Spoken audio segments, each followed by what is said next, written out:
Būdamas žmogum, bandau kartais būti architektu. Bet labai tinka ir kitas pasakymas. Būdamas architektu, kartais bandau būti žmogum. Ko gero, tai yra vienis. Reikia ir taip, ir taip.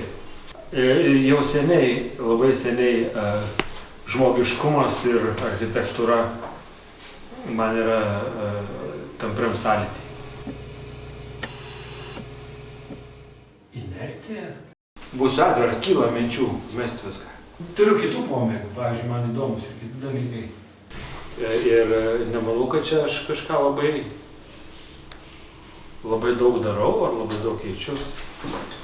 Tiesiog darau, ką galiu ir nenoriu kartotis. Štai ta riba, kada tu jau kartosi, tu jau pradėsi, tiražuoti dalykus, tai man tai tampa nebeįdomu ir taptų tikrai nebeįdomu ir aš tikrai norėčiau užsiimti kuo kitu. Labai geras klausimas. Kainuoja šleikštulį visą likusį gyvenimą. Anksčiau sakydavau populistiškai gyvenimo būdas, bet dabar galbūt sakyčiau vis tik profesija.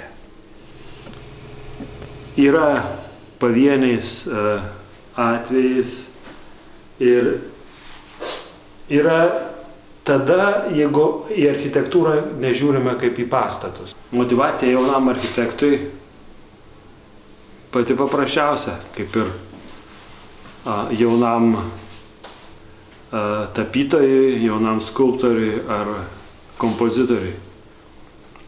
Realizuoti save, sukurti kažką išliekančio.